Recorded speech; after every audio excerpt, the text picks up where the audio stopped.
5వ దావీదు కీర్తన 12వ వచనం. యెహోవా నీతిమంతులను ఆశీర్వదించువాడు. అబ్రహామును బహుగా దేవుడు ఆశీర్వదించాడు. ఎందుకంటే అబ్రహాము నీతిమంతుడు.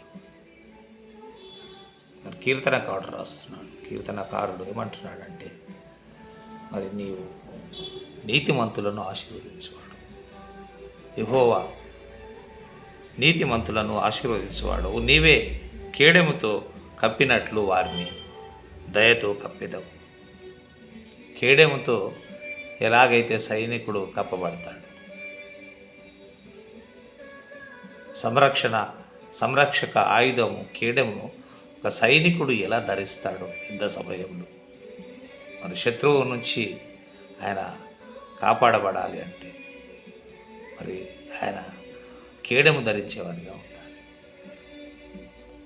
కేడెము కవచం, సంరక్షక ఆయుధం. మరి దాంతో పోలుస్తూ ఆయన ఏమంటున్నాడంటే, నీవే కేడెముతో కప్పినట్లు వారిని దయతో కప్పెదు. దయ అనే కేడెము నీవు దయతో కప్పెదవు. కావున నీ నామమును ప్రేమించువారు నిన్ను గూర్చి ఉల్లసిద్దురు. నీ నామమును, యెహోవా నామమును, దేవుని నామమును ఎవరైతే ప్రేమించేవారిగా ఉంటారో వారు ఉల్లసించేవారిగా ఉంటారు, ఆనందించేవారిగా ఉంటారు, సంతోషించేవారిగా ఉంటారు.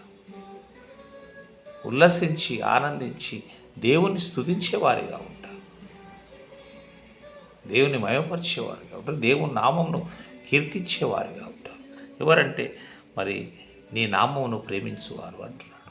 అవును, మనం దేవుని నామమును ప్రేమించేవారిగా ఉంటే, దేవుని నామమును మాత్రమే ప్రేమించేవారిగా ఉంటే మనం ఉల్లాసించేవారిగా ఉంటాం, దేవుని యందు ఆనందించేవారిగా ఉంటాం, దేవుని యందు సంతోషించేవారిగా ఉంటాం. మనకు ఏ విశ్వాసం ఉండాలంటే దేవుడే మనల్ని దయతో కప్పే దేవుడు. ఎవరిని మరి ఆశీర్వదిస్తాడు? ఎవరిని ఆశీర్వదిస్తాడు? దేవుడు నీతిమంతులను ఆశీర్వదిస్తాడు. యెహోవా నీతిమంతులను ఆశీర్వదించువాడు. మన జీవితాల్లో మనం నీతిగా ఉంటే, నమ్మకంగా ఉంటే, దేవుని యందు మనం నమ్మకంగా జీవించినట్లయితే, మన జీవితం దేవునికి సమర్పించుకొని నమ్మకస్తులుగా ఉంటే, నీతిపరులుగా ఉంటే దేవుడే ఆశీర్వదిస్తాడు, మనుషులు కాదు.